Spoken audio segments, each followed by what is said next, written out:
Education بچوں کو دیتے. دیکھیے صحابہ وغیرہ کا جو دور تھا کافی پرانا دور ہے، اور وہاں ایکچولی ریئلسٹکلی جو ایجوکیشن ہونا چاہیے تھا وہ دیا جاتا تھا. اس ایجوکیشن کا پہلا پارٹ تو یہ ہوتا ہے کہ بچے کو سب سے پہلے حافظ بنایا جاتا تھا، حفظ کروایا جاتا تھا جہاں تک وہ کر سکتا جتنی اس کی کیپیبلٹیز ہوتی تھی. تو فرسٹ جب اس کو حفظ کرا دیتے تھے بچپن میں اس کے ذہن کو وہ کھول دیتے تھے. لوگ بولتے ہیں کہ بچپن میں بچے پہ زیادہ پریشر نہیں ڈالنا چاہیے. ہاں پریشر وہ چیز کا نہیں ڈالنا چاہیے جو چیز کو پسند نہیں کرتا ہے وہ، لیکن جس چیز کو پسند کرتا ہے یاد رکھیے اس چیز کو اتنا علم حاصل کر سکتا ہے کہ بڑے آدمی اتنا نہیں کر سکتے. ایک ریسرچ اور اسٹڈی تو اتنا بتاتی ہے کہ 4 سال کی عمر تک بچہ جو چیزیں سیکھتا ہے وہ 50% آف اس کا ایجوکیشن ہوتا ہے پورے لائف کا جو سیکھ لیتا ہے. لینگویج بولنا سیکھ لیتا ہے 4 سال کے اندر، پوری زندگی اسی کو یوز کریں گے نا. سمجھداری سیکھ لیتا ہے 4 سال کے اندر، ہے نا. تو کئی بیسک ایجوکیشن 50% وہ گین کرتا ہے 4 ایئرس کی ایج میں. تو صحابہ کم عمروں میں بچوں کو ان کی چوائس اور مزاج سے ان کو ایجوکیٹ کرتے اور حفظ کرواتے، جس سے ان کا ذہن اب ہر چیز کو قبول کرنے کے لیے ریڈی ہوتا ہے. جب ایک آدمی حفظ کر سکتا ہے تو دوسرے سبجیکٹس تو اس کے لیے ایک دم چلر ہو جاتے یاد کرنا. یہ ایک یاد کرنا آنسر، وہ ایک آنسر، وہ حافظ اتنا سمجھے نا تو آسان ہو جاتا. تو وہ اس کو حفظ کرواتے ہیں جتنا وہ کیپیبلٹی رکھتا جو بھی کر سکتا. اس کے بعد صحابہ کے زمانے میں جو چیزیں ہوتی وہ ہے لائف سکلز وہ سیکھتے. لائف سکلز اس کو بولتے ہیں ایجوکیشن کا ایک پارٹ ہے جس میں انسان اصلی زندگی جینا سیکھتا ہے. ہمارے پاس 20 سال سے 25 سال تک انسان اصلی زندگی نہیں سیکھتا ہے. 25ویں سال جب نکلتا ہے تو جب اصلی زندگی میں پیر رکھتا ہے، جس کو عام زبان میں واپس کہتے ہیں جب شادی ہونے والی رہتی ہے تو شادی کا رشتہ ہو جاتا ہے تو لڑکی والے بولتے ہیں لڑکی نے بورچہ خانے میں اب تک پیر نہیں رکھا تو ہم آپ کو ہے نا ایک گوشت کا لوتھڑا اٹھا کے دے رہے ہیں، اس کو اب آپ کو لے جا کے شیپ دینا ہے. تو وہ بھی ادھر سے بولتے ہیں ہمارے بیٹے نے بھی آج تک سبزی نہیں لایا، لہٰذا ہم بھی جو تم پہ ایک تودا ہی دے رہے ہیں جو شاید تم پہ پلنے والا ہے گوشت کا، یہ تمہارے کو تحفہ ہے. مطلب دونوں ریئل لائف میں کب آ رہے؟ آفٹر ایک میجر ایج اپنی لائف کی گزارنے کے بعد. صحابہ کے زمانے میں وہ لائف سکل سیکھتے تھے، بیسیکلی جینے کا طریقہ، شکار کرنا چونکہ کھانے پینے کا وہ ذریعہ تھا، بیسک چیز ہے کھانا بنانا، بیسک چیز ہے یاد رکھیے کھانا تیار کرنا، سفر کرنا، سفر کی مشقتوں کو برداشت کرنا، راستوں کے ڈائریکشن سیکھنا، جبکہ صرف سینڈ کے ڈیونز لگے ہوئے کیا ہے ریت کے جو پہاڑ ہے اس میں کیسا راستہ تلاش کریں دن اور رات کے اندر. سمجھ رہے آپ؟ ستاروں کو دیکھ کر، ہواؤں کے رخ سے، علامتوں سے چیزوں کو پہچانا، یہ سیکھتے تھے زیادہ. اسی طرح تجارت سیکھتے تھے وہ، یا جس مہارت فیلڈ میں جاتے تھے، اگر کاشتکاری کھیتی باڑی میں جاتے تو ایگریکلچر وہ سیکھتے تھے. اس کے علاوہ کوئی اور ٹریڈ بزنس کرتے وہ سیکھتے تھے. تو وہ ریئل لائف میں ہوتے تھے یاد. پھر اس کے اندر وہ جسمانی مشقتیں سیکھتے تھے، کشتی وغیرہ سیکھتے تھے، ہنر مندی سیکھتے تھے، زندگی بچانے کے جو فن ہوتے تھے، تیر اندازی، گھڑ سواری، تیراکی مطلب سوئمنگ، آرچری، ٹھیک ہے، اس کے بعد فینسنگ، سوٹ چلانا، اس سے بیسک سکلز تھی. آپ سفر کرنے نکلیں گے تو ڈاکو آپ کے قافلوں کو لوٹنے والے، تو اپنی جان بچانا ہے تو آپ کو سیکھنا ہے. تو وہ اپنے جسموں کو تیار کرتے تھے، ان کے ذہن کھلے ہوئے ہوتے تھے اور ریئل لائف میں جینا سیکھتے تھے. ہمارے پاس کا بندہ ریئل لائف میں کب آ رہا آپ دیکھ لو. ہمارے پاس کے بچے 10 15 سال کے ہو گئے، ان کو بیسک تمیز نہیں لوگوں سے بات کرنے. کیوں؟ تو ریئل لائف میں جیتے نا. پڑھے جاؤ پڑھو، تم جاؤ پڑھو، پڑھتے پڑھے جاؤ پڑھو، تم کو جانے شادی میں نہیں بیٹھے، شادی میں پڑھو، میت میں نہیں آئیں گے، تم کسی کی میت میں نہیں آئیں گے MBBS ہونے تک، تو پڑھتے رہو. پہلی بار ڈاکٹر بن کے نکلے صاحب، اب ریئل لائف دیکھ، اب انجینئر بن کے نکلے، اب ریئل لائف دیکھ. تو ریئل لائف میں وہ جیتے تھے. لائف سکلز جس کو بولتے ہیں نا، بہت امپورٹنٹ آسپیکٹ. اور آج دنیا یہ گواہی دے رہی، پورے امریکہ میں، پورے یورپین کنٹریز، پورے آسٹریلیا میں، پورے رشیا کے اندر ان کو اب اسکولنگ کے نام پہ لائف سکلز ہی سکھائی جا رہی ہے. پورے اسکولنگ کے نام پہ یہی ہو رہا ہے. اسکولنگ کے نام پہ ان کو سکھایا جا رہا ہے ریگستانوں میں بچے کیسے رہنا، اپنے آپ کی حفاظت جانوروں سے کیسے کرنا، مل کر کام کیسے کرنا، ٹیم ورک کر کے گول کیسے حاصل کرنا. یہ سب تو لائف سکل سے معلوم. تعلیم کے ساتھ یہ ہو رہا ہے. سمجھ رہا؟ ہاں بس کیا سمجھو، کتابوں کو پڑھ لینا اور بس اسی کو پڑھتے جانا، میں پریکٹیکلی عمل کب کروں گے وہ ٹائم ہی نہیں آ رہا. یہ ہو رہا ہے یاد رکھیے. لہٰذا وہ لوگ بہت بیسک سے ان کو دین اسلام حفظ ہو گیا. پھر دینی مسائل وغیرہ تو ظاہر سی ہوتا ہے، وہ نکلیں گا سفر میں تو سفر میں کیا لے جانا ہے، سفر کی نمازوں کیا ہوں گا، سب پارٹ تھا وہ ایک لائف کا پورا. تو گویا ایک ہولسٹک جس کو بولتے ہیں، ایک ہیلدی ماحول میں وہ پل رہے تھے اور بڑھ رہے تھے اور ریئل سینس میں وہ کرتے. آج کے جدید دور میں میڈیا کی اس ایج میں لوگوں نے جو ہے ہر کسی پر الزام لگانا، اور خاص طور سے بھولی بھالی معصوم عورتوں پر، لڑکیوں پر تہمت لگانا. تہمت سے مراد یاد رکھیے زنا کا الزام لگانا. ایک سسٹم بن چکا ہے کہ بس کوئی بھی اٹھا چھوٹا آدمی آتا ہے کسی کے اوپر بھی الزام لگا دیتا ہے، یہ عورت تو صحیح نہیں، یہ لوگ تو صحیح نہیں، یہ خاندان تو صحیح نہیں. یہ بات اتنی کامن ہے، اتنی عام ہے کہ لوگ بس لوگوں کو دیکھ کر ہی الزام لگا دیتے ہیں. اب یہ کیسے معلوم کر سکتی ہے ان کی آنکھیں؟ کیا اس کی دلیل ان کے پاس ہوتی ہے؟ کیا ایویڈنس اور پروف ہوتا ہے؟ مطلب کسی نے کم کپڑے پہنا تھا، یہ تو زانی ہوں گئی. یہ ایک الزام جو ہوتا ہے نا، یہ عورت بچہ لن ہے، زانیہ ہے، یہ ہے، تو اس کے اکیلی کی لائف میزریبل نہیں ہوتی، برباد نہیں ہوتی. ہسبینڈ ہے، کہ اس کے بچے ہیں، اس کا خاندان ہے، اس کے ننیال ہے، اس کے ددیال ہے، کتنا ہوتا ہے. تو کوئی بھی انسان کسی پہ زنا کا الزام لگائے تو 4 گواہ کے بغیر یہ بات ہو ہی نہیں سکتی. اب اللہ کیا فرماتا سنیے، جو لوگ پاک دامن عورتوں پر تہمت لگائے پھر 4 گواہ لے کر نہ آئے تو ان کو 80 کوڑے مارو. دشمنی نکالنے کے لیے، حسد کی وجہ سے. بہت خوبصورت لڑکیاں، ہم کو نہیں دے رہے الزام، فلاں چیز ہو گیا، بہت آگے جا رہے الزام، حسد، یہ ہوتا دشمنی. دوستوں میں جو ہے جھوٹی شیخی بگارنا، اور میرا تو فلاں کے ساتھ چکر ہے، میں نے یہ کر لیا، مطلب یہ خود زنا کار اپنے آپ کو بھی ثابت کرتا اور اس لڑکی کو بھی زانیہ ثابت کرتا. جو آدمی کسی پہ الزام لگاتا ہے، مرد ہو یا عورت ہو، اس نے ایک ایسا سنگین جرم کیا جو اس کے لیے دنیا اور آخرت میں وبال بننے والا ہے، کیونکہ وہ 7 بڑے گناہوں میں سے گناہ کر رہا ہے. دنیا میں لعنت کے مستحق اور آخرت میں بڑے گناہ، بڑے عذاب کے مستحق ہونے والے ہیں. جہنم میں پیپ کا عذاب دیا جائے گا، آخرت کی مفلسی کا سبب ہوگا. یہ آخرت میں وہ انسان خلاص ہوگا اپنے اعمال سے. بسم اللہ الرحمن الرحیم. ان الحمد للہ نحمده ونستعینه ونستغفره ونعوذ باللہ من شرور انفسنا ومن سیئات اعمالنا من يهدي الله فلا مضل له ومن يضلل فلا هادي له واشهد ان لا اله الا الله وحده لا شريك له واشهد ان محمدا عبده ورسوله وبعد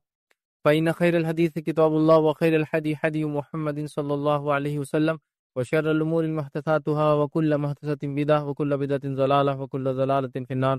وقال عز وجل في القرآن المجيد أعوذ بالله من الشيطان الرجيم بسم الله الرحمن الرحيم يا أيها الذين آمنوا اتقوا الله حق تقاته ولا تموتن إلا وأنتم مسلمون. وقال يا أيها الناس اتقوا ربكم الذي خلقكم من نفس واحدة وخلق منها زوجها بث منهما رجالا كثيرا ونساء واتقوا الله الذي تسالون به والأرحام إن الله كان عليكم رقيبا. وقال يا أيها الذين آمنوا اتقوا الله وقولوا قولا سديدا يصلح لكم أعمالكم ويغفر لكم ذنوبكم ومن يطع الله ورسوله فقد فاز فوزا عظيما. اللهم صل على محمد وعلى آل محمد كما صليت على إبراهيم وعلى آل إبراهيم إنك حميد مجيد. اللهم بارك على محمد وعلى آل محمد كما باركت على إبراهيم وعلى آل إبراهيم إنك حميد مجيد. رب اشرح لي صدري ويسر لي أمري واحلل عقدة من لساني يفقهوا قولي. أما بعد، تمام تعریفیں اس اللہ عز و جل کے لائق و زیبا ہے جو تمام جہانوں کا بنانے والا اور اسے پالنے والا ہے، اور درود و سلام اس کے آخری نبی محمد صلی اللہ علیہ وسلم پر. الحمدللہ ہم تمام یہاں اس جو ہے درس کے لیے جمع ہوئے ہیں، اور اس درس کے اندر انشاءاللہ العزیز جس ٹاپک پر میں روشنی ڈالنے کی کوشش کروں گا، آج کا جو میرا ٹاپک ہے، یہ ویسے تو ہر زمانے میں، ہر دور میں اہمیت کا بہرحال حامل رہا ہے، لیکن آج کے جدید دور میں، میڈیا کے اس ایج میں، اس ٹاپک کا ریلیونس، اس ٹاپک کی اہمیت اور بھی بڑھ جاتی ہے، جس ایج کے اندر لوگوں نے جو ہے ہر کسی پر تہمت لگانا، الزام لگانا، اور خاص طور سے بھولی بھالی معصوم عورتوں پر، لڑکیوں پر تہمت لگانا، اور یہاں تہمت سے مراد یاد رکھیں کہ زنا کا الزام لگانا، یہ بالکل چلن، معمول، عام بات، یا ایک سسٹم بن چکا ہے کہ بس کوئی بھی اٹھا چھوٹا آدمی آتا ہے اور کسی کے اوپر بھی الزام لگا دیتا ہے. الزام لگانے کی اس کی وجہ ABCD XYZ جو بھی ہو سکتی، مطلب الف با جیم، کوئی بھی اس کی وجہ ہو سکتی، بس وہ آتا ہے اٹھے چھوٹے کہ بس الزام لگا دیتا ہے کہ یہ لڑکی تو صحیح نہیں، یہ عورت تو صحیح نہیں، یہ لوگ تو صحیح نہیں، یہ خاندان تو صحیح نہیں. اور یہ بالکل ایک دم عام ہو چکا. مطلب پہلے تو ایسا تھا کہ ایسا کوئی الزام لگا دے تو ہر آدمی اس مجلس میں جو بیٹھا ہے یا تو اس کی بھویں چڑھ جاتی تھی، یا تو وہ اپنے کانوں کو بند کر لیتا تھا، یا پھر اس سامنے والے گریبان پکڑ لیتا تھا کہ بھائی آپ نے یہ جو کہہ دیا، اب اس کا آپ کے پروف، ایویڈنس اور دلیل کیا ہے. لیکن آج ایسا ہو چکا ہے کہ ہر آدمی دوسرے پہ الزام لگاتا ہے، اور بس وہ چسکارے لگانے والا مسئلہ رہتا ہے کہ اچھا ایسا ہے، یہ تو ہم کو معلوم ہی نہیں تھا، ارے میاں یہ تو بالکل ایسی ہے. اور بس اس نے کہا، دوسرے نے اس کو مان لیا، تیسرے نے اس کو سن لیا، اور وہ صرف وہاں تک رکتی نہیں بات، پھر وہ بات وہاں سے نشر ہونا شروع ہوتی ہے، مطلب وہاں سے وہ بات پھیلنا شروع ہوتی ہے، اور پھر وہ ایک سے دوسرے کی طرف، دوسرے تیسرے کی طرف، پھر گھر سے، مطلب لوگوں سے، افراد سے نکل کے کمیونٹیز میں، خاندانوں میں، اور پتہ نہیں کہاں کہاں وہ بات یاد رکھے چلی جاتی ہے. اور اتنی برائیاں پھر سمجھ میں نظر آتی ہے کہ وہ بیچاری ایک لڑکی جس کو کوئی دور دور تک خبر، جس کو وہ کہتے ہیں کوئی ہوش، کوئی سمجھ میں نہیں تھی کہ اس پر کیا الزام لگایا جا رہا ہے. مطلب وہ متقی پرہیزگار ہے، معصوم ہے، بھولی بھالی ہے، ایک عام شریف النفس خاتون ہے، چاہے وہ مسلمان ہو نہ ہو، بھولی بھالی ہے، لیکن اس کا اس معاملے میں، اس الزام میں اس کا کوئی حصہ نہیں ہے، لیکن اس پر ایک بہتان، ایک الزام اور ایک بات گڑھ دی جاتی ہے، اور یہ بات پورے معاشرے میں مشہور ہو جاتی ہے. یہ بات اتنی کامن ہے، اتنی عام ہے کہ لوگ بس لوگوں کو دیکھ کر ہی الزام لگا دیتے ہیں. اب یہ کیسے معلوم کر سکتی ہے ان کی آنکھیں؟ کیا اس کی دلیل ان کے پاس ہوتی ہے؟ کیا ایویڈنس اور پروف ہوتا ہے؟ مطلب کسی نے کم کپڑے پہنا تھا، یہ تو زانی ہوں گئی. کسی عورت کے یا کسی مرد کے کم کپڑے پہننے سے، ایسے ویسے کپڑے پہننے سے، کانے بالی ڈالنے سے، مرد کے یا نتن پہننے سے، یا عورت کا جو ہے کم لباس پہننے سے وہ زانیہ نہیں ہو جاتی. آپ سمجھ رہے؟ یہ بہت بڑا الزام ہوتا ہے. تو سیدھا ہم کیا کرتے ہیں، بس ایسا کچھ بھی دیکھا تو زنا کا الزام لگا دیا. مطلب کوئی بھی چیز پر، ایون کہ یہ تک دیکھا گیا کہ جس ماحول میں ساری مسلم خواتین برقع پہنتی ہے، اور اگر اس ماحول کے اندر ایک عورت نے برقع چھوڑ کر برقع اتار دیا سنبھل لیے، تو اس پہ بھی الزام لگاتے زانیہ ہے بول کر. مطلب کوئی تو تک ہو بات کرنے کا، کوئی تو مطلب جس کو کہتے سمجھداری کا تقاضا ہو. کیا ہر عمل پر، ہر انسان پر آپ زنا کی تہمت لگا سکتے ہیں؟ اور یہ کامن ہو چکا ہے. اچھا، ایک زمانہ تھا یہ چیز خاص تھی خواتین کی حد تک، مطلب عورتوں پر لوگ ایسے الزام لگاتے تھے، یہ بہت کامن تھا. اب یہ ہوگا کہ بس ہر کس نہ کس مرد کیا عورت کیا ہر آدمی پہ الزام لگا ہوا ہے. مطلب یہ نوجوان ہے، اچھا تھوڑا سا ایسے ویسے کپڑے پہنتا ہے، ہاں یہ تو زنا کرتے ہوں گے، زانی ہے، دکھ رہا ہے یہ زانی ہے، اس پہ الزام لگا دیا. کوئی عورت دکھی ذرہ برابر بھی معاشرے سماج سے ہٹ کر کے، جیسا میں نے مثال دی، سب برقع پہنتے، ایک عورت لڑکی برقع نہیں پہنتی،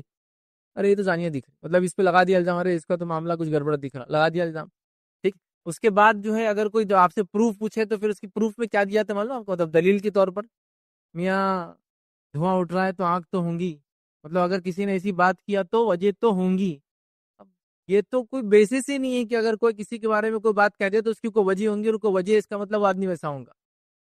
مطلب جو پروف دیا جا رہا ہے وہ پروف بھی ایسا دیا جا رہا ہے، یاد رکھیے کہ اسی کو امتحان ہے. بس ہم کو لگا، ہم نے سنا، ہم کو محسوس ہوا دھواں ہے تو آگ کہیں نہ کہیں لگی ہوں گی، بات ایسی ہے تو کوئی نہ کوئی کچھ نہ کچھ تو وجہ ہوں گی، مطلب کوئی اس کے لیے وہ نہیں. اور یہ جس طرح سے رفتار سے میڈیا بڑھتا جا رہا ہے، میڈیا کے آلات بڑھتے جا رہے ہیں، اس کے ٹولز بڑھتے جا رہے ہیں، اسی رفتار سے اور اسی تیزی سے یہ برائی بھی، مطلب یہ تہمت لگانے کا سلسلہ بہت چل پڑا ہے. دیکھیے کچھ گناہ تو گناہ ہے ہی اپنے آپ میں، لیکن وہ ایسے گناہ ہوتے ہیں جس سے معصوم لوگوں کو بھی تکلیف ہوتی. کچھ گناہ تو گناہ ہوتے ہیں جو ذاتی طور سے ایک شخصیت کو برباد کر دیتے، لیکن ایسے بھی کچھ گناہ ہوتے ہیں جو سامنے والے کو برباد کر دیتے ہیں، سماج کو برباد. جیسا سود لے لیجئے، وہ خود انسان کو برباد کرتا ہے لینے والے، اور سماج کو برباد کرتا ہے. یہ الزام لے لیجئے، یہ الزام کی وجہ سے بولنے والا تو گناہ گار جہنمی ہوگا اس وجہ سے، لیکن اس کے ساتھ ساتھ وہ معصوم عورت، وہ معصوم لڑکی، اس کا خاندان، اس کے گھر والے، اس کے رشتہ دار، وہ سب بدنام ہو جاتے ہیں. مطلب یہ ایسا گناہ ہے جو تہمت لگانے کا، زنا کا الزام لگانے کا، جس میں ایک فرد شامل نہیں ہوتا، اس کے اندر کئی گھرانے اور کئی خاندان متاثر ہوتے ہیں. اور کچھ لوگوں کے لیے یہ الزام اتنا سنگین ہوتا ہے، اتنا خطرناک ہوتا ہے، اتنا بڑا ہوتا ہے، اتنا زیادہ ہوتا ہے کہ وہ اس کو جھیل نہیں پاتے. لیکن اگر وہ اس کو جھیل نہیں پاتے تو میری ان لوگوں سے اپیل ہے کہ ایسے الزام لوگوں پہ لگتے رہیں، اچھے لوگوں پر، لیکن اس وجہ سے کوئی بھی انسان، مرد ہو یا عورت ہو، کوئی غلط قدم نہیں اٹھانا چاہیے. مطلب سامنے والا آپ پر الزام لگا ہے اور آپ غلط قدم اٹھا رہے ہیں، یہ کبھی بھی صحیح نہیں یاد رکھے. اور ایسے الزام بڑے بڑے لوگوں پہ لگے، بڑے بڑے لوگوں پہ لگے. میں اگر مثال دوں تو ایک نبی پر یہ الزام لگا کہ زنا کا الزام لگا، اور وہ کون تھے؟ زنا نہیں بلکہ زنا بالجبر کا الزام لگا، ریپ کا الزام لگایا گا. اور یہ تو یوسف علیہ السلام، کچھ نہیں کیا آپ نے، معصوم ہیں آپ. ایک عورت کی نظر ان پہ خراب ہوئی، اس نے ان کی پاک دامنی خراب کرنے کی کوشش کی، وہ ان کے پیچھے پڑی رہی، وہ اس سے بچ کر بھاگے، اور وہ الزام سے بچے بھی. ان کے خود اس کے گھر سے ایک آدمی نے گواہی دی کہ اگر شرٹ پیچھے سے پھٹا یوسف کا تو عورت ذمہ دار ہے، اور اگر آگے سے ہے تو یوسف ذمہ دار ہے. ظاہر سی بات ہے، ایک دم نیچرل ہے. کوئی آدمی کسی پہ اٹیک کرے گا تو سامنے والا ڈیفینس میں اس کے کپڑوں کو کرے گا. یہاں یوسف علیہ السلام کا پیچھے سے کرتا پھٹا، اس لیے کہ اس نے پکڑ کے کھینچا پیچھے سے، وہ بھاگ رہے، اس کا مطلب دور. گواہی دے دی گئی، لیکن چونکہ عزیز مصر بدنام ہو گئی، آس پاس کی عورتوں نے بولنا شروع کر دیا، اس نے تو اپنے غلام پہ نظر ڈالی. اس نے کیا کیا، سب لوگوں میں بلایا، پورا واقعہ آپ سب جانتے ہیں. اور یوسف علیہ السلام نے دعا کی کہ اللہ یہ جیل جانا بہتر ہے مجھے، یہ جو جس چیز کی دعوت دے رہے ہیں. تو ایک شخص، ایک نبی، اس الزام کے اندر معصوم ہونے کے باوجود بھی انہوں نے سزا دی. سمجھ رہے ہو؟ تو یہ الزام لگتے رہے لوگوں پر، لیکن یہ الزام لگنے سے کوئی بھی مرد اور کوئی بھی عورت، یہ مرد کا اگزامپل ہوگا یوسف علیہ السلام، عورت کا اگزامپل لے تو ماں عائشہ رضی اللہ عنہا، ان پر بھی الزام لگا، یہ بہتان لگایا گیا. سارا آپ لوگ جانتے ہیں واقعہ عفق کا. پڑھ لیجئے سورہ نور کی آیت 11 سے 20، آپ اس کو پڑھے تفسیر، یہ اس کے شان نزول پڑھ لیجئے، اس کی تفصیلات پڑھ لیجئے، آپ کو سب مل جائے. یہاں خاتون کا مسئلہ ہے، کتنے پریشان ہو گئے. نبی اکرم صلی اللہ علیہ وسلم کی بیوی ہے تو لوگوں نے، آپ دیکھ رہے، کسی کو نہیں چھوڑا، نبی کو نہیں چھوڑا، نبی کی بیوی کو نہیں چھوڑا، امہات المومنین کے اندر کسی کو، مطلب جس کو موقع ملا ہر دور میں منافقین نے، کافروں نے الزام لگایا. ہاں، اب اندازہ لگائیے ابوبکر کے خاندان پہ کیا گزری ہوں گی، خود مائی عائشہ پر کیا گزری ہوں گی، خود نبی اکرم صلی اللہ علیہ وسلم کو کیا حل ہوا ہوگا. یہ ایک الزام جو ہوتا ہے نا پاک دامنی کے خلاف، جو آپ لگا دیتے کسی کے کہ یہ عورت بچلن ہے، زانیہ ہے، یہ ہے، تو اس کی اکیلی کی لائف میزریبل نہیں ہوتی، برباد نہیں ہوتی. اس کی لائف، اس کے ریلیٹڈ رشتہ، ہسبینڈ ہے، وائف ہے تو اس کے بچے ہیں، اس کا خاندان ہے، اس کے ننیال ہے، اس کے ددیال ہے، کتنا ہوتا ہے. میں تو لوگوں کو دیکھا اپنی عزت کے لیے یہاں تک وہ پریشان ہوتے ہیں کہ اگر کسی ایک لڑکی نے یا لڑکے نے کسی علاقے میں جا کے افیئر کر لیا اور اگر وہ بات معلوم ہو گئی، تو میں نے دیکھا اگر وہ کسی دور دراز علاقے سے آئے ہیں، کسی دوسرے علاقے میں کمانے کے لیے آئے ہیں، تو میں نے دیکھا وہ پورا کا پورا محلہ اور بستی خالی کر کے چلے جاتے ہیں شرم کے مارے کہ ہمارے خاندان کے بچے اور بچی نے کیا کر لیا. پورا ہم چھوٹے تھے، مجھے اچھے سے یاد ہے، ایک دن ہم اٹھے تو کچھ ایک نارتھ انڈیا کے کچھ لوگ جاب سلسلے میں یہاں کام کے آئے تھے تجارت، اور کافی بڑا خاندان، 15-20 فیملیز رہتی تھی. اچانک ایک دن صبح اٹھے، چھوٹے سے دیکھ رہے سب پورے لوگ جا رہے. ارے کہاں چلے گئے؟ کچھ لوگ اٹھا رہے سامان، کچھ لوگ اٹھا رہے. تو کہا ایک لڑکی کے اوپر ان کے کسی نے جو ہے زنا کا نہیں لیکن ایک یہ عشق مزاجی کا افیئر کا الزام لگا دیا. تو ان کو وہ برداشت نہیں ہوا، پورا محلہ خالی کر کے بیچارے کسی دوسری جگہ منتقل ہو گئے. تو صرف ایک خاندان کو فرق نہیں پڑا، پوری ایک کمیونٹی کے 15 خاندان وہ چھوڑ کے چلے گئے علاقہ. کیوں؟ صرف وہ بچی پہ الزام لگنے گئے، کیونکہ ان کو معلوم ہے اگر یہ الزام باقی رہا تو اس بچی کی زندگی بھی خراب ہوگی. اگر وہاں سے نہیں نکلے تو دوسرے بچیوں کو بھی کوئی بہائیں گا نہیں، کیا بول کر کہ ان کے خاندان اور یہ قبیلے کے لوگ تو ایسا ایسا کام کرتے ہیں. تو وہ پورے بیچارے کیا بولیں گے، اپنا علاقہ چھوڑ کے اور دور جا کے، مطلب پتہ نہیں کتنے دور، یہ شہر کے علاقے میں تھے سمجھو، سٹی میں، تو جا کے کونے میں پڑ گئے. وہاں بھی سکون نہیں آتا، بولے سب بڑھ جاؤ ادھر ادھر. میں تو چاہوں گا ساری بچیوں کا مسئلہ ہو جائے. تو آپ دیکھ رہے ایک زنا کا الزام کیا کچھ کر دیتا ہے، کتنا نقصان ایک سماج کو، ایک فرد کو تو ہوتا ہے. تو زنا کا الزام کسی پہ لگانا، یہ وہ جرم، وہ گناہ ہے جو گناہ اس انسان کو جو لگاتا ہے اس کو برباد کرتا ہے، اور جس پہ لگتا ہے اور جس کے اطراف میں لوگ برباد ہوتے ہیں. لیکن میری یہ اپیل ہے کہ کوئی بھی انسان ایسے الزام کے چکر میں اس پہ جھوٹا الزام لگایا جائے تو وہ کوئی غلط قدم کبھی نہ اٹھائے. میں نے اگر کوئی مرد ہو تو یوسف علیہ السلام مثال ہے کہ اللہ تعالیٰ نے کیسا بری کیا ان کو کہ جہاں الزام میں گئے جیل کے اندر نکل کر آئے تو پھر وزیر بن گئے. خزائن الارض کے، زمین سے جو مادے اس زمانے میں نکلتے تھے، آج تو کئی منسٹریاں ہیں وہ، لیکن جب ایک ہی منسٹری تھی، زمین سے نکل اناج ہو، معدنیات ہو، منرلز ہو، سب کے لیے ایک ہی منسٹر ہوتا تھا. تو خزائن الارض ان کو بنا دیا گیا، مطلب زمین سے نکلنے والے مادوں کے وہ لیڈر، مطلب منسٹر بن گئے اس زمانے میں. جو بھی اس زمانے میں جو حکومت ہوا کرتی تھی مصر کی، فرعونی نہیں تھے، اس سے پہلے کی جو بھی حکومت، سمجھ رہے آپ. اور عائشہ رضی اللہ عنہا کے تعلق سے جب الزام لگا تو اللہ رب العزت نے اس الزام کو بدل دیا اور قیامت تک کے لیے 10 آیتیں ماں عائشہ کی برات میں اتار دی کہ قیامت تک الزام لگانے والے لگاتے رہیں گے. رب العزت نے آلریڈی ان کی برات نازل کر دی. سمجھ رہے آپ. تو آپ معصوم ہیں تو آپ کو کوئی قدم لینے کی ضرورت نہیں، آپ کو اللہ سے دعا کرنے کی ضرورت ہے. سامنے والا اپنا انجام کو انشاءاللہ بہت جلدی پہنچیں گے، لیکن کوئی غلط قدم نہ اٹھائے. لیکن یہ گناہ ہی ایسا ہے، یہ جرم ہی ایسا ہے کہ اس کے کرنے کی وجہ سماج پہ بہت زیادہ اثر پڑتا ہے. اب یہ اثر کے اس کے دو اثرات، ایک اثر تو میں لیا لوگ ڈپریس ہو کے خودکشیاں کر لے رہے ہیں، بیمار ہو جا رہے ہیں اور کیا کچھ نہیں ہو رہا. اور دوسرا اثر یہ ہوتا ہے کہ اس گھنولے الزام کے بعد اگر وہ واقعے میں ویسا ہو گیا، مطلب ان دا سینس کہ لوگوں نے بائیک آؤٹ کر دیا، اس الزام کو سچا مان لیا، تو یہ انسان پھر اس گناہ میں لگ جاتا ہے. بولتا اب تو لگی گیا الزام، کیا کریں گے اب جی کر، زندگی تو ایسی گزارنا، سمجھ رہا. تو یہ دونوں میں سے خطرناک رخ ہوتا زندگی کا، یا تو برائی کی طرف چلے جاتے ہیں یا تو برے ڈیسیجنز اپنے بارے میں لے لیتے. کا ذمہ دار کون ہوتا ہے؟ وہ پہلی بار وہ بیوقوف، وہ انسان جو کیا کہیں گے اس انسان کو، اس کے ایک چھوٹا سا جھوٹا الزام، چھوٹی سی جھوٹی بات جو اس نے ایک پخ کی شکل میں اڑا دیا نا، کھڑے کھڑے ہوتا نا، کچھ بھی بس بولنا ہے کسی کے بارے میں بول دو، یا پھر اس نے الزام کی شکل میں بول دیا، یا پھر چٹخارے لینے کے لیے مجلس میں تھوڑی ہوا بن جائے کہ عورتیں کتنی برائیاں کر رہی، مرد کتنے برے ہو گئے، اس نے بول دیا ایک خاندان کے بچے ایسے، اس خاندان کی بچیاں ایسی، اس خاندان کے مرد ایسے، اس خاندان کی عورت ایسی ہے، کسی پہ لگا دیا. ابھی شادی شدہ بھی ہو سکتا، کمارا بھی ہو، کچھ بھی ہو سکتا،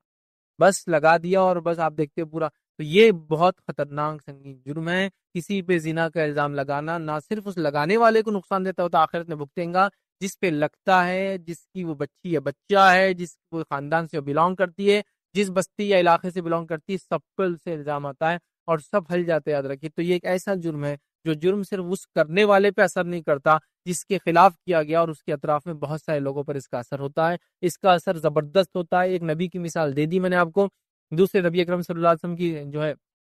بیوی کی مثال میں نے آپ کو امہات المومنین سے عائشہ رضی اللہ عنہا کی دے دی آپ کو، جن پر یہ الزام لگایا گیا، جھوٹا الزام تھا. رب العزت نے اس کی برات نازل کی، لیکن دونوں ہی کیس میں وہ شخص کو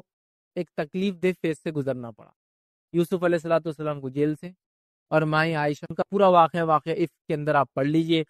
بہت لمبی روایت ہے، حدیث بھی جو اس کے اندر آتی ہے اتنی لمبی حدیث ہے کہ اب میں اس کو خیر واقعہ بیان بھی نہیں کر سکتا، اتنی طویل ہے کہ کس تکلیف ان کا خاندان پہ گزرا. وہ ماں پہ کیا تکلیف آئی، اس باپ پہ کیا تکلیف آئی، اس سماج کے دیگر رشتہ داروں پہ اور ان کے بھائیوں پر وغیرہ وغیرہ وغیرہ وغیرہ وغیرہ کتنی تکلیفوں سے وہ گزرے، یاد رکھیں اب اس کو اندازہ بھی نہیں لگا سکتے، یاد رکھیں۔ تو لہٰذا یہ کوئی معمولی چیز نہیں ہوتی، یاد رکھیں، یہ الزام کوئی معمولی الزام نہیں ہوتا، یاد رکھیں۔ تو ہم لوگوں کا کام ہے اس معاملے میں بہت احتیاط کریں کہ کسی پاک دامن بھولی بھالی عورت، میں نے عورت اس لیے رکھا اس کے اندر، یاد رکھیے، ویسے تو یہ پاک دامن بھولے بھالا نوجوان بھی میں لکھ سکتا ہوں یہاں، عموماً لڑکیوں پہ الزام زیادہ لگتے ہیں، عموماً لڑکیوں پہ لگے گئے الزام کا اثر زیادہ ہوتا ہے، اور عموماً لڑکوں پہ الزام لوگ ایسے نہیں لگاتے ان جنرل، آپ سمجھ، تو لہٰذا وہ رکھا، لیکن یہ عنوان دونوں کے لیے، اگر کسی سماج میں عورت پر الزام لگ رہا ہے اور کسی سماج میں مرد پہ لگتا ہے تو بات دونوں کے لیے سیم ہے، کرنے والا گناہ دونوں پہ کرے گا تو سیم گناہ ملیں گا، اور دونوں کی سزا آخرت میں کرنے والے کو جس نے الزام لگایا اس کو آخرت میں سیم ملنے والی ہے، ٹھیک ہے، تو لہٰذا اور اجر کے اعتبار سے جس لڑکی یا لڑکی پہ لگا اس کو بھی اللہ تعالیٰ اجر کے اعتبار سے، چونکہ اس کو تکلیف بھی اجر بھی دیں گا جس قسم کی تکلیف اس کو ہوئی، تو دونوں کے لیے ویسے تو پاک دامن عورتوں پر زنا کا الزام لگانا یا پاک دامن نوجوان پر زنا کا الزام آج کے زمانے میں بول سکتے ہیں، کیونکہ جس زمانے میں ہم بات کر رہے تھے وہاں کامنلی عورتوں پہ لگتا تھا، آج سب پہ لگایا جا رہا ہے، بس تھوڑا بھی کسی سے فیشن مطلب ہٹ کر ہے وہ سماج سے تو بولے یہ زانی ہوگا، لوگ انداز، لوگ چال سے ڈھال سے بات چیت سے کپڑوں سے علاقوں سے لگا لیتے اندازہ کہ یہ زانیہ ہے اور یہ جو ہے زناکار عورت ہے یا مرد ہے، مطلب یہ کیسے ہو سکتا ہے، مجھے بہت امیزنگ سچویشن ہے، یہ تعجب والی بات ہے، اور امت مسلمہ بھی اس جس کو بولیں گے اس روش میں بہہ گئی، ویسے تو ایک بحران جس کو بولتے ہیں نا، ایک باڑھ آئی ہوئی برائی کی، لیکن اس باڑھ کے اندر اور ہم لوگ بھی شامل ہیں کہ کھڑے رہنے والوں کو بھی دھکا دے کے اس میں ہم گرا رہے ہیں، ایسے الزام کی شکل، مطلب ایک تو ہے برائی میں باڑھ ہے، لوگ بہ کے جا رہے ہیں، اور ہم لوگوں کی الزام سے ہم بھی ایک طرح سے دھکا دے رہے ہیں ان کو اس پانی میں، تم بھی جاؤ گرو کر کے تم کھڑے ہیں عزت کے ساتھ، یا تو میں نے کہا نا ایک تو ڈپریس ہو کے کوئی قدم اٹھا لے گا یا تو پھر برائی کی طرف چل جائیں گے، بہت کم ہی لوگ ہیں جو سینسیبل ڈیسیجن لے کے ٹک سکے اس، سمجھ رہے، تو اس بات کو سمجھنے کی ضرورت ہے، لیکن جس پہ بھی الزام لگے وہ صبر کرے اور تحمل رکھے اور اپنی زندگی گزارتے جائیں، رب العزت اس معاملے میں بہت جلدی نتیجہ لا کر آپ کو اس کا بتا دیں گا کہ الزام لگانے والوں کا کیا حال اور کیا نتیجہ ہوا، اس بات کو ہم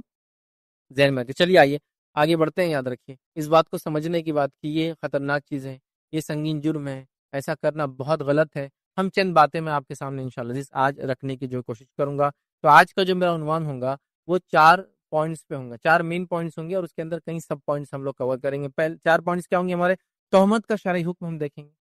کوئی تہمت لگائے تو اس کا شرعی حکم کیا ہے، ٹھیک۔ دوسرا ہم دیکھیں گے تہمت کیوں لگائی جاتی ہے، اس کے ریزنز کچھ دیکھیں گے، میں آپ کے سامنے جو میرے اپنے تجزیے سے یا جو ماحول میں چلتا ہے اس کے اعتبار سے ہر علاقے کے اپنے ریزنز ہو سکتے ہیں۔ تیسری چیز ہم دیکھیں گے جھوٹی تہمت لگانے اور عزتوں کو اچھالنے والوں کو آخرت میں اور دنیا میں کیا انجام ہوگا وہ دیکھیں گے، ٹھیک۔ اور چوتھی چیز دیکھیں گے واقعہ افق، جو یہ واقعہ افق جس کو کہتے ہیں، واقعہ افق کے اندر جو مائی عائشہ رضی اللہ عنہا کے ساتھ ہوا، سورہ نور کی آیت 11 سے 20 آپ اس کو پڑھے تفسیر، تو اس سے کیا سبق ہم کو ملتا ہے وہ بھی دیکھیں گے، تاکہ قیامت تک کے لیے یہ چیز قرآن کے ذریعے باقی ہے تو اس میں کیا ملا، مطلب اس واقعے کے بعد اللہ رب العزت نے جوابی کاروائی کیسے کی اور کیا بتایا وہ دیکھیں گے، تاکہ اگر کسی پہ اللہ نہ کرے ایسا الزام لگاؤ تو اس کے لیے یہ چیزیں باقی رہتی ہے، اس کو اس واقعے سے کیا کیا نصیحتیں ملتی ہے، سامنے والے کو تو کیا ہوگا وہ تو پہلے رکھ دیں گے، لیکن اس سے جس پہ لگا اس نے کیا کرنا چاہیے، اس کو کیا اس کے بھی بینیفٹس ہے وہ بھی ہم دیکھیں گے، اس لیے کہ کوئی بھی چیز دنیا میں ایسی نہیں ہے جو خیر سے خالی ہو، حالانکہ کبھی کبھار ظاہر بہت شر نظر آتا ہے۔ جیسا مثال کے طور پر میں ریلوے اسٹیشن گیا، میں نے ٹرین پکڑنے کی کوشش کی اور میری ٹرین چھوٹ گئی، تو مجھے لگتا ہے یہ واقعہ بہت ہی سنگین اور بھاری ہے، میری جاب چلے جائیں گی، اب کیا کیا کیا کیا کیا جو بھی ایکس وائی زیڈ ہوگا وہ مجھے لگتا ہے، لیکن اس کے بعد کوئی خبر آ جائے کہ ٹرین جو ہے پٹری سے ہٹ گئی تھی، ٹرین جو ہے ایکسیڈنٹ اس کا ہو گیا تھا، تو آپ اللہ کا شکر ادا کرنا شروع کر دیتے، مطلب ایک ہی واقعہ ہے، پہلے آپ پریشان تھے کہ ٹرین چھوٹ گئی تو بہت برا ہوا، اور وہیں پھر آپ شکر بھی کرتے اللہ اچھا ہی ہوا چھوٹ گئی، سمجھ رہا؟ تو کوئی بھی ایسی چیز دنیا میں نہیں ہے جس کا کچھ نہ کچھ فائدہ نہ ہوتا، تو ہر شر کے اس میں بھی کچھ نہ کچھ خیر کا پہلو ہوتا ہے۔ یہ میں گناہ کرنے والے کو نہیں بول رہا کہ اس کے گناہ میں بھی کچھ نہ کچھ فائدہ ہے، میں بولنا ہی چاہ رہا ہوں کہ جو بھی الزام آپ پہ لگ رہا ہے، جو بھی چیز آپ کے ساتھ ہو رہی ہے جو بظاہر لگتی ہے کہ غلط ہو رہی ہے، حالانکہ آپ کچھ سب کچھ صحیح کر رہے ہیں، تو یاد رکھیے اس چیز کو جس کو ہم کہیں گے اس کے اندر کچھ نہ کچھ خیر کا پہلو ہو جاتا ہے۔ تو یہ 4 پوائنٹس انشاءاللہ عزیز ہم بہت مختصر سے ڈسکس کریں گے۔ چلیے آئیے پہلا تہمت کا شرعی حکم ہم دیکھتے ہیں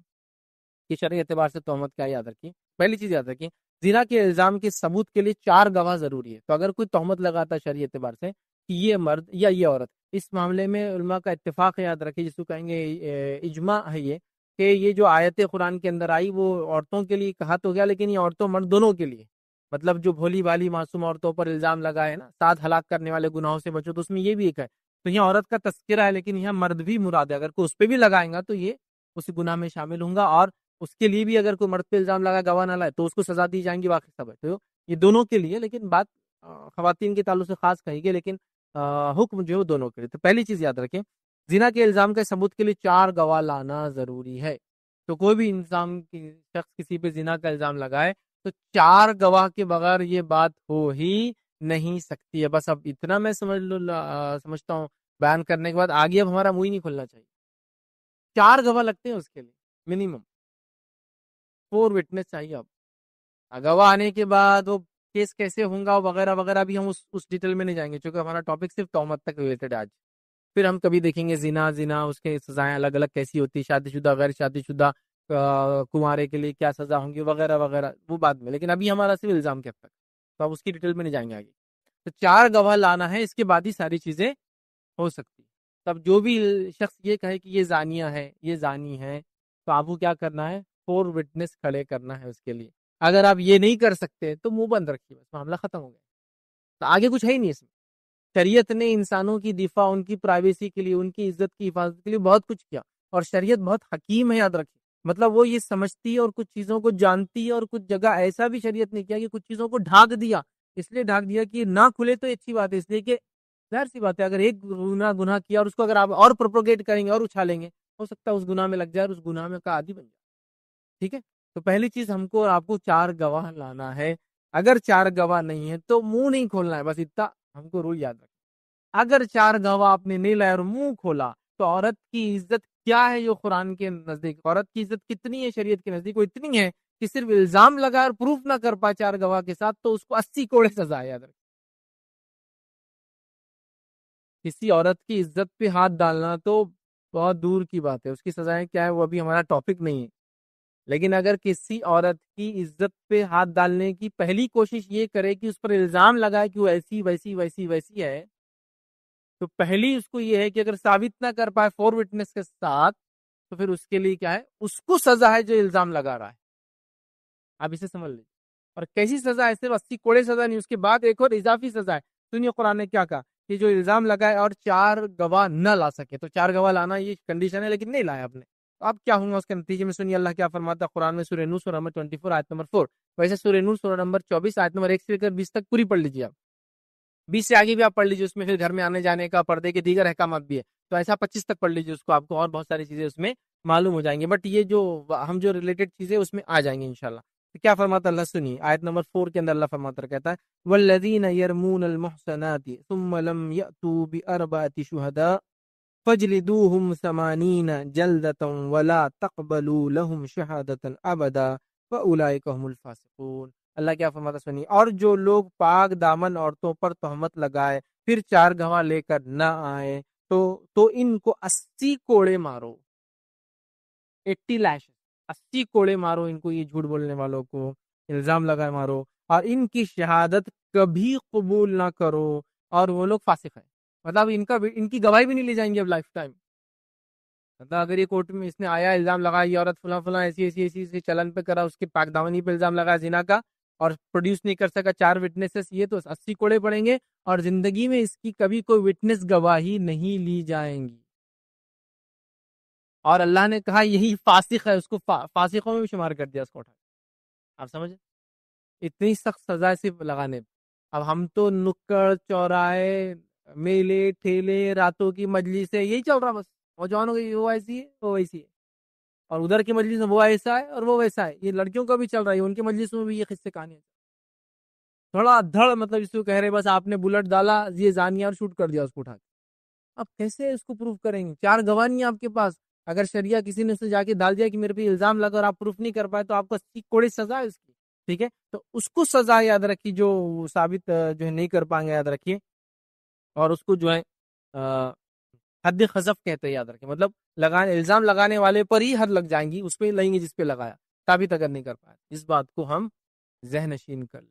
تو شریعت کے اندر الزام لگانے کا بڑا سخت معاملہ، یاد رکھیں، ٹھیک ہے؟ تو آیت میں یاد رکھیے واضح کر دیا کہ 80 کوڑے پڑیں گے، جو الزام لگائیں گا ثابت نہیں کر پائیں گا تو اور اس کی گواہی نہیں لی جائیں گی، اور اس بات پہ امت کا اجماع ہے کہ یہ بات مرد کے لیے بھی لاگو اگر اس پہ بھی الزام لگتا ہے تو، لیکن خاص طور سے قرآن نے عورت کو خطاب کیا، لیکن ایک مرد پہ بھی اگر الزام لگے تو اس کے لیے بھی یہی سزا ہوں گی. یاد رکھیے جس نے لگایا چاہے لگانے والا مرد ہو یا عورت ہو، اور الزام جس پہ لگا ہو چاہے مرد ہو یا عورت ہو، سزا یاد رکھیے الزام لگانے والے کو سیم ہے. یاد رکھیے چاہے الزام کس پہ بھی لگاؤ، اس بات کو ہم ذہن نشین کر لیں. اسی طرح میں ابن کثیر رحمہ اللہ جو ہے تفسیر ابن کثیر کے اندر اسی آیت کے اندر یہ بھی آگے بیان کرتے ہیں کہ اگر اس ایک قول کے مطابق یاد رکھیے جھوٹی تہمت لگانے والا اگر سچی توبہ کر لے اور اس کی توبہ ظاہر ہو اور قاضی وغیرہ مناسب سمجھے تو بعد میں اس کو فاسقوں میں شمار نہیں کیا جائے گا. مطلب ٹھیک ہے، تو فاسق نہیں کہلائیں گا یاد رکھیے، اور اس کی شہادت بھی قبول کی جا سکتی، بٹ یہ ایکسیپشنل کیسز ہے. ان جنرل تو قرآن نے جو کہہ دیا وہی لاگو ہوگا. اس لیے کبھی کبھار معصوم لوگ واقع میں ایمان والے لوگ پھنس جاتے ہیں کسی الزام میں اور وہ بھی بول پڑتے ہیں تو وہاں ایکسیپشنل ہے کچھ اس میں، لیکن عمومی طور سے اس کی گواہی بھی قبول نہیں ہوں گی اور فاسق کہلائیں گے. ہمیشہ اس بات کو ہم ذہن نشین کر لے، یاد رکھیں. تو بنا سوچے سمجھے دھڑلے سے تہمت لگانا ہم چھوڑ دیں، اگر کیا ہے تو فوراً اللہ سے توبہ کر لے اور آگے کبھی بھی ایسی کوئی کام غلطی ہم سے ہونے نہ پائے، اس کا خیال رکھیں. دوسری چیز اس پہ جو یاد رکھیں گے وہ یہ ہے، اگر شوہر اپنی بیوی پر اس چیز کا الزام لگا دے تو،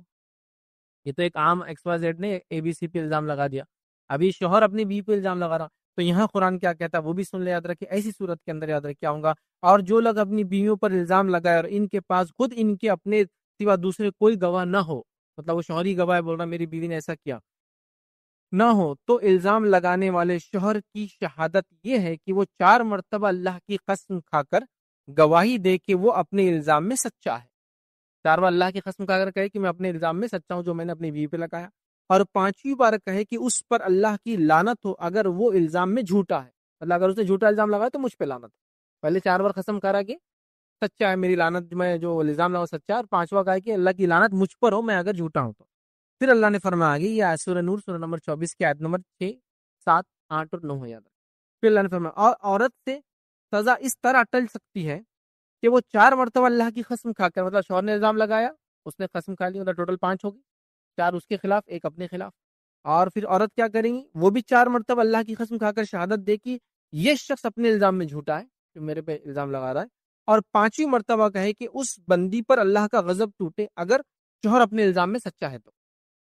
5 اپنے خلاف کھائیں گے، سیم اس میں وہ 4 اس کے خلاف 1 اپنے خلاف، یہ بھی 4 اس کے خلاف 1 اپنے خلاف قسم کھائیں گے تو یہ معاملہ ٹل جائے گا. اب یہ آیت کو کیسا انٹرپریٹ کریں گے وہ یہ ہے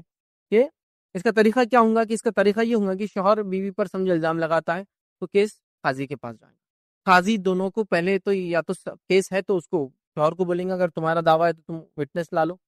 اور اس کو ثابت کر لو. اگر ایسا نہیں ہوتا یا پھر بیوی سے کہیں گا کہ تم قبول کر لو تم نے یہ کام کیا. دیکھیے وٹنس تو وہ ہے جب الزام لگے، لیکن اگر جس نے کیا واقعے میں زنا اور خود ہی آ جائے تو اس کے لیے وٹنس لگتے، وہ خود اپنے خلاف وٹنس ہوتا ہے. آپ جانتے ہیں نا واقعہ جس میں خود ایک عورت آئی کہا مجھ سے زنا ہوا، ایک صحابی اور خود کا مجھ سے زنا ہوا، تو یہاں آپ صلی اللہ علیہ وسلم سے 3 بار چہرہ پھیر لیا، پھر کہا تیری عقل تو نہیں ماری گئی، مطلب پاگل واگل تو نہیں ہے، کہانی عقل تو نہیں ماری گئی. ٹھیک ہے، اس کے بعد اس کی بات سنی تو مطلب اگر سیلف خود آ جائے کہا میں نے کیا تو پھر تو اس کی ایک ہی گواہ خود کی چل جائے. تو شوہر کو پہلے تو تقویٰ پرہیزگاری کی نصیحت کریں گا، بولیں گا ایسا الزام مت لگاؤ. پھر بیوی سے کہیں گا یہ الزام سچا ہے کہ تم قبول کر لو اگر ایسا کچھ ہے تو. جب دیکھیں گا کہ دونوں نہیں ہو رہا تو پھر قاضی کہیں گا چلو اب وہ یہ عمل کریں گا جو قرآن نے بیان کیا. اور یاد رکھیے یہ عمل کو جو ہے لیان کہتے ہیں، اس مسئلے کیا کہتے ہیں لیان کہتے ہیں. لیان کے اندر ہوتا یہ ہے کہ شوہر بیوی پہ الزام لگاتا ہے اور پھر وہ کرتے ہیں، اور لیان کا نتیجہ یہ ہوتا ہے کہ دونوں کے بیچ میں آخر میں سپریشن ہو جاتا ہے. ٹھیک ہے، کیونکہ شوہر نے الزام لگایا بیوی پر اور بیوی نے جو ہے الزام کو قبول نہیں کیا تو بیوی کو بھی سزا نہیں شوہر کو بھی کچھ نہیں، لیکن دونوں کا سپریشن ہو جاتا ہے. اگر بیوی قبول کر لے تو بیوی کو پھر سزا ملیں گی، اور اگر شوہر ثابت نہ کر پاتا تو شوہر کو پھر اگر وڑ جائے تو خبر دینا اور ایک تو دعویٰ ہی کرنا ایسا ہوا تو شوہر کو یہ کہا جائے گا کہ بھائی دونوں ایسا کر لو اور دونوں میں سپریشن کر دیا جائے گا لیان کے بعد. اس بات کو ہم ذہن نشین کر لیں. ٹھیک ہے، تو یہ ہے پہلا تو سزا اس کو ملیں گی جس نے الزام لگا سی کوڑے. اگر شوہر بیوی پہ لگائے تو اس کا طریقہ بھی بتا دیا میں نے، اس کو لیان کہتے ہیں یاد رکھیں. اب اسی طرح جو ہے تہمت کے بارے میں یاد رکھیں اسلامی احکامات کیا. تو تہمت اگر سے سچی ہو تب بھی اسے 4 گواہ لانے کی ضرورت ہے. تہمت اگر سچی بھی ہو تو 4 گواہ لانے کی ضرورت ہے. کیوں؟ اس لیے کہ اگر سچی بھی تب بھی ایسے 4 گواہ لے آنا جنہوں نے کسی کو بدکاری کرتے ہوئے دیکھا ہو ایک نہایت مشکل کام ہوتا ہے. اور یہ اس وجہ سے ہے تاکہ ایک مسلمان کی عزت کی حفاظت کی جائے اور کوئی کسی کی عزت نہ اچھالے اور ایسی جرت نہ کر سکے، اس لیے شریعت نے یہ حکم دیا. آپ کو کہیں گا میاں بیوی کیس میں تو میاں خود گواہ ہے اکیلا، لیکن وہ اکیلا گواہ ایکسیپٹ نہیں ہوں گا، اور شریعت کی اس کے پیچھے بھی حکمت ہے، سمجھ رہا، اس کے پیچھے حکمت ہے کہ یہ چیز آگے نہ بڑھے، اس لیے کہ کبھی کبھار کسی گناہ کے کرنے سے زیادہ گناہ کا ڈھنڈورا نقصان دیتا ہے۔ دیکھیے میں ایک مثال دیتا ہوں، سمجھ لیجیے ایک نیوز پیپر آ گئی، نیوز پیپر میں خبر آ گئی، کیا خبر آ گئی کہ 4 لوگوں نے مل کے جو ہے بم بنانے کی تیاری کی، بم بنانے کے لیے انہوں نے پہلے یہ جمع کیا اور اس کو اتنا ملایا، فلاں جمع کیا اتنا ملایا، اس کو جمع کر کے کیا، پھر اس کو یہ کیا، اس سے کیا ہو جاتا ہے، فلاں کیا، پورا بم بنانے کا طریقہ آپ نے پیپر میں چھاپ دیا،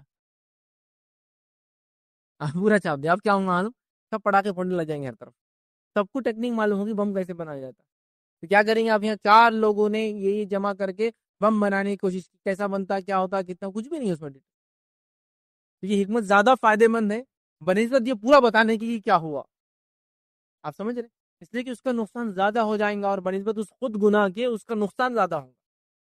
آج کل لڑکے لڑکیوں میں نیا ٹرینڈ چل رہا ہے، پہلے لڑکی ایسا کرتی ہے بلا کے فلاں کرتی ہے، لڑکا ایسا کرتا ہے، پھر ٹکٹ ایسا خریدتے ہیں، بکنگ ایسا کرتے ہیں، بھاگ کے ایسا جاتے ہیں، کوٹ میرے ایسا کرتے ہی کرتے، آپ نے خود طریقہ بتا دیا باقی شادی کرنے کا پورا،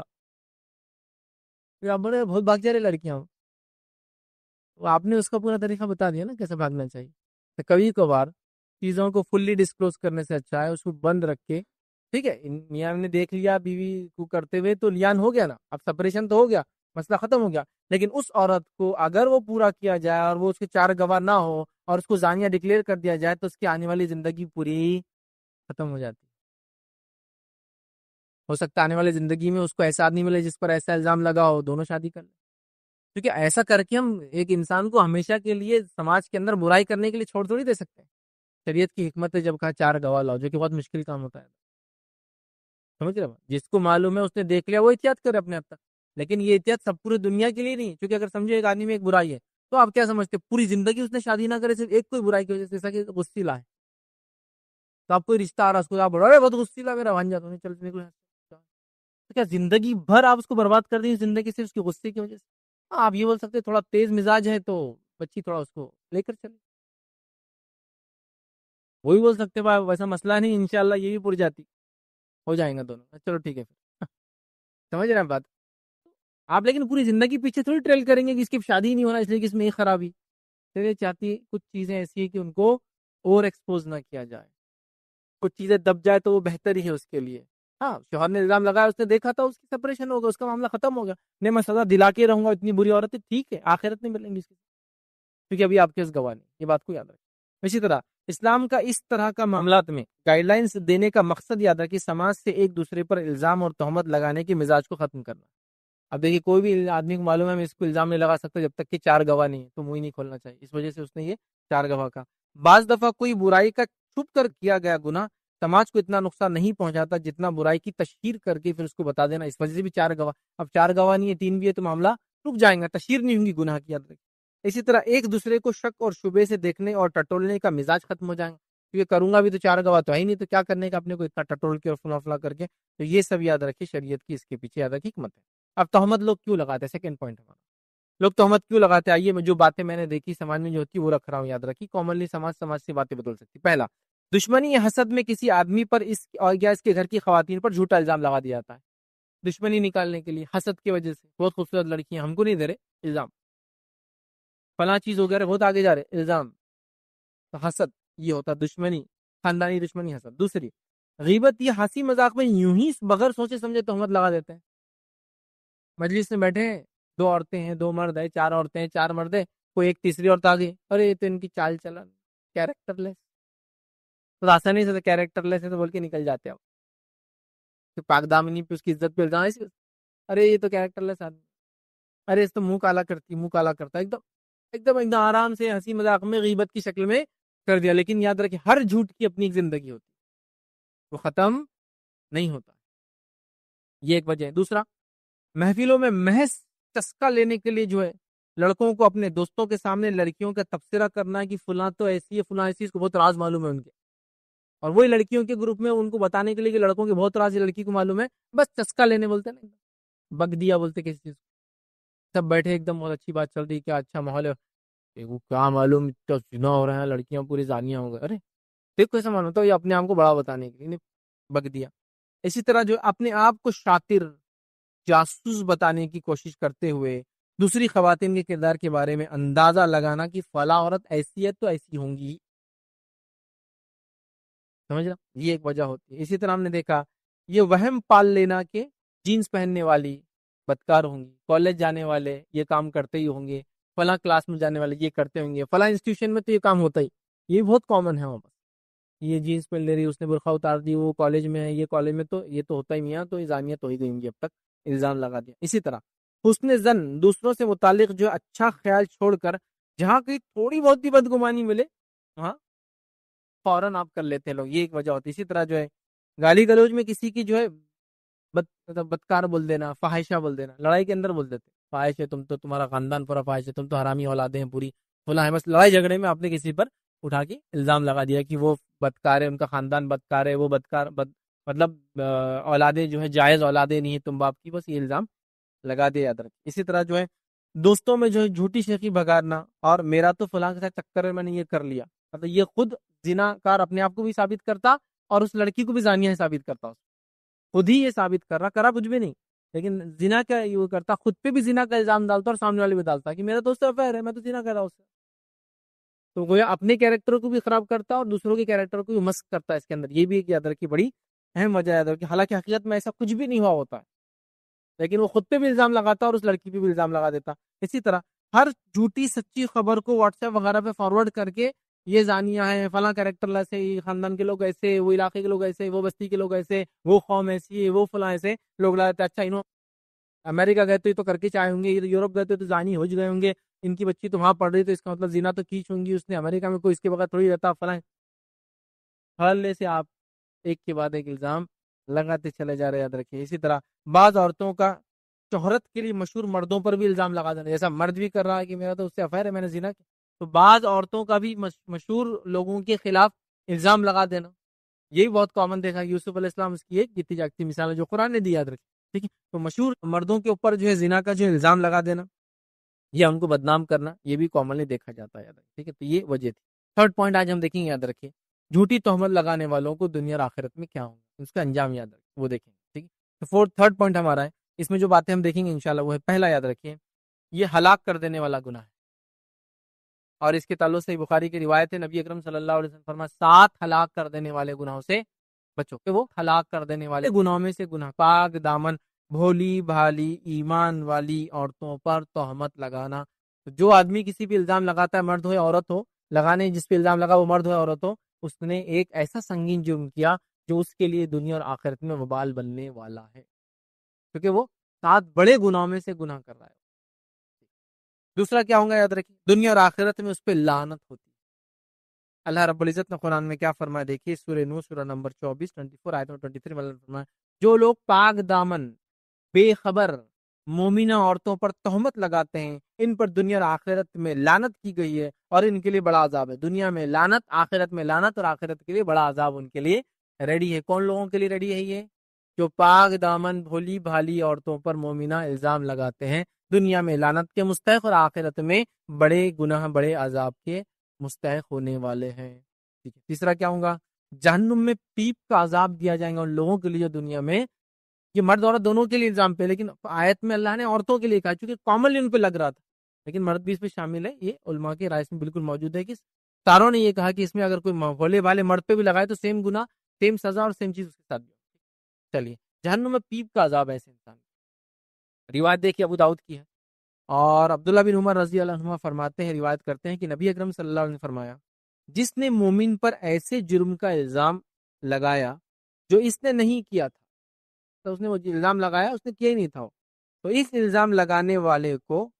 جو ہے جہنمیوں کے پیپ کا گڑھے میں روک لیا جائے گا حتیٰ کہ وہ اپنے گناہوں کی سزا بھگت لے۔ مطلب جہنمیوں کا جو خون اور پیپ جس گڑھے میں جمع ہوگا، اس انسان کو اس کے اندر روک دیا جائے گا، وہ اس کے اندر رہیں گا حتیٰ کہ وہ اس گناہ سے پھر وہ دھل جائے اور وہ گناہ سے صاف ہو کرنے کی۔ تو جہنمیوں کے پیپ کے اندر وہ انسان اپنا وقت گزارے گا آخرت میں جو، اور یہ سب عذاب یاد رکھیے آنکھ کے اندر ہے، جہنم کے جتنے عذاب ہے وہ سب آگ میں، آگ میں خون کی ندی، آگ میں فلاں، آگ میں آگ کا ہتھوڑا، آگ کے اندر پھر سے سب گرمی کے اندر کے عذاب ہے، تو یہ پیپ کے اندر رہیں گا ان کے، یہ جب تک کہ اس کو سزا نہ مل جائے جو الزام اس نے دنیا میں لگایا تھا۔ چوتھی بات جو ہم کو ملتی ہے، آخرت کی مفلسی کا سبب ہوگا، یہ آخرت میں وہ انسان خلاش ہوں گا اپنے اعمال سے، وہ بڑی مشہور حدیث ہے، مسلم کی روایت ہے، سن لیجئے۔ ابو ہریرہ رضی اللہ عنہ فرماتے ہیں نبی اکرم صلی اللہ علیہ وسلم نے فرمایا، صحابہ رضی اللہ عنہم سے پوچھا جانتے ہو مفلس کون ہے، غریب کون ہے؟ صحابہ نے عرض کیا ہم میں مفلس وہ ہے جس کے پاس روپیہ پیسہ نہ ہو، اسباب نہ ہو۔ آپ صلی اللہ علیہ وسلم نے فرمایا قیامت کے دن میری امت کا مفلس وہ ہوگا جو نماز روزے اور زکوٰۃ لے کر آئیں گا، لیکن اس نے دنیا میں کسی کو گالی دی ہوں گی، کسی پر بدکاری کی تہمت لگائی ہوں گی، بدکاری سمجھتے ہیں زنا کی تہمت لگائی ہوں گی، کسی کے مال کو کھا لیا ہوں گا بے جا حرام طریقے سے، یا اس کا مطلب ہے کسی کا خون کیا ہوں گا، ٹھیک ہے، کسی کو مارا ہوں گا، پھر ان لوگوں کو یعنی جن کو اس نے دنیا میں ستایا تھا اس کی نیکیاں دے دی جائیں گی، اگر اس کی نیکیاں مظلوموں کے حقوق ادا کرنے میں کم پڑ جائے تو مظلوموں کے گناہ جس پہ ساتھ کیا تھا ان کے گناہ اٹھا کے اس کے سر پہ ڈال دیا، یہ آخرت کا مفلس۔ تو وہ مفلس ہو جاتا ہے جو ایسے الزام لگاتا ہے۔ اب گناہ جتنا بڑا، اب یہ حدیث میں تو صرف ہے بدکاری کا الزام لگایا ہوگا، اس سے پہلے والی حدیث کامن تھی، کوئی بھی الزام لگایا تو، لیکن الزام کی انٹینسٹی جتنی بڑھیں گی عذاب اتنا شدید ہوگا۔ اسی طرح جو ہے ایسے لوگوں کو جہنم میں ملنے والی بھیانک ایک سزا اور ہے، وہ کیا ہے سن لیجیے، سنن ابو داؤد کی روایت ہے، انس بن مالک رضی اللہ عنہ فرماتے ہیں نبی اکرم صلی اللہ علیہ وسلم فرمایا معراج کے موقع پر میرا گزر ایسے لوگوں سے ہوا جن کے ناخن تانبے کے تھے، ناخن، اور وہ ان سے اپنے سینے کو نوچ رہے تھے۔ میں نے پوچھا جبرائیل یہ کون لوگ ہیں ان کے ساتھ یہ ہو رہا ہے؟ تو کہا یہ وہ ہیں جو لوگوں کا گوشت کھایا کرتے تھے، یعنی ان کی غیبتیں کرتے تھے اور ان کی عزتیں پامال کرتے تھے، ان کا گوشت کھاتے تھے اور عزتیں پامال کرتے۔ گوشت کھانے سے مراد غیبت کرنا اور عزتیں پامال کرنے سے مراد عزت پہ الزام لگانا، وہ کچھ بھی ہو سکتا ہے، جیسا کہ زنا کا الزام بھی عزت پہ آتا ہے نا انسان کی، سمجھ رہے بات کو؟ اس بات کو سمجھنے کی ہم کوشش کریں، یاد رکھیں۔ تو یہ سزائیں ہیں یاد رکھیں کچھ جو قرآن اور سنت میں، اور بہت ساری ہے، ابھی اتنا ٹائم نہیں، میں نے جو آپ کے سامنے یاد رکھی، جو سزائیں آپ کے سامنے رکھی، تقریباً ہم نے 5 سزائیں دیکھی اس کے اندر، اور بھی سزائیں یاد رکھی، تو لہٰذا اس جرم سے، اس سنگین الزام لگانے سے ہمیں بہت بہت بچنا چاہیے۔ آئیے آخری آج کا نقطہ جو ہے ہم دیکھیں گے، واقعہ جو عفق کے بارے میں کچھ دیکھیں گے، اس سے کیا سبق ہم کو ملتا ہے۔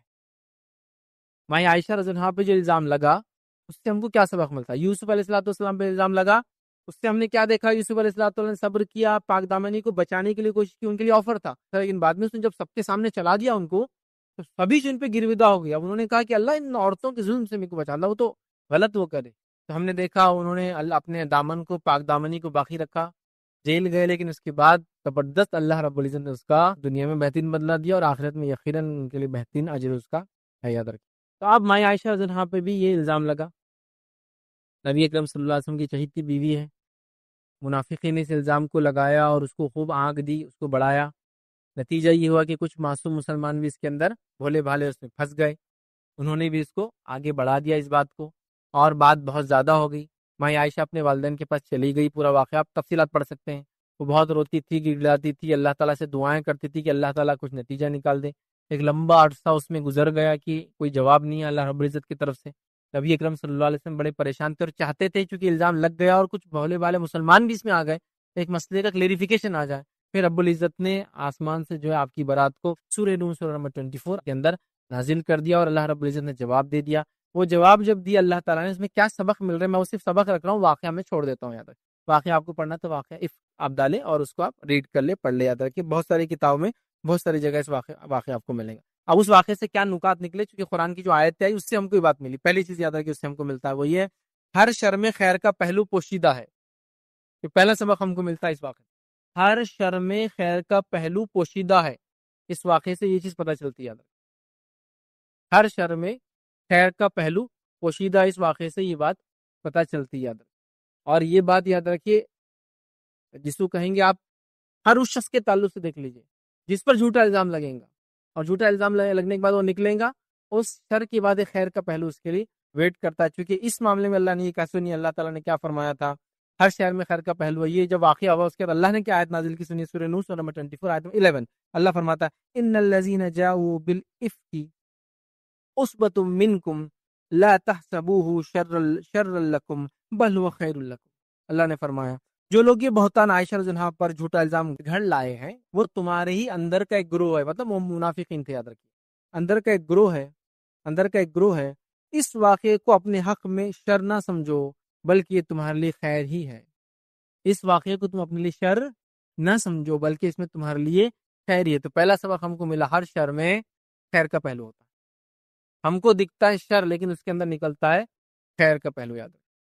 اور اس سے کئی ساری چیزیں، کئی ساری باتیں، کئی سارے لوگ، کئی ساری مجلسیں، کئی سارے اچھے لوگ یا برے لوگ آپ سے چھٹ کر دور چلے جاتے ہیں اور آپ نکھر کے آ جاتے ہیں۔ اللہ رب العزت آپ کو اور بلندی عطا فرماتا ہے، اللہ تعالیٰ آپ کی اور نصرت کرتا ہے، اور اس سے کئی فائدے ہوتے ہیں۔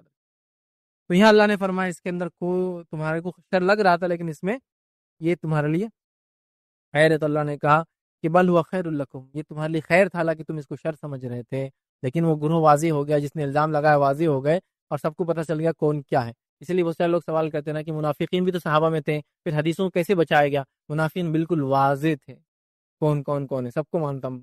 یہ ان کے صفتوں کو ایسے واضح تھے، سمجھ رہے؟ منافقین واضح تھے، اللہ نے واضح کر دیا اس گروہ کو اس واقعے کے ذریعے، سمجھ رہے بات؟ بہرحال تو اس میں خیر کا پہلو۔ دوسرا یاد رکھیے، اس سے جو ہم کو نقطہ ملتا ہے وہ یہ ہے، مسلمانوں کے جو ہے تعلق سے نیک گمانی، اچھی سوچ کی نصیحت کی گئی اس میں۔ کیسا کہ اللہ نے دیکھیے اللہ نے کیا بولا آیت نمبر 12 میں، سورہ نور کی 12 کی 12 میں اللہ نے فرمایا، آیت نمبر 12 میں فرمایا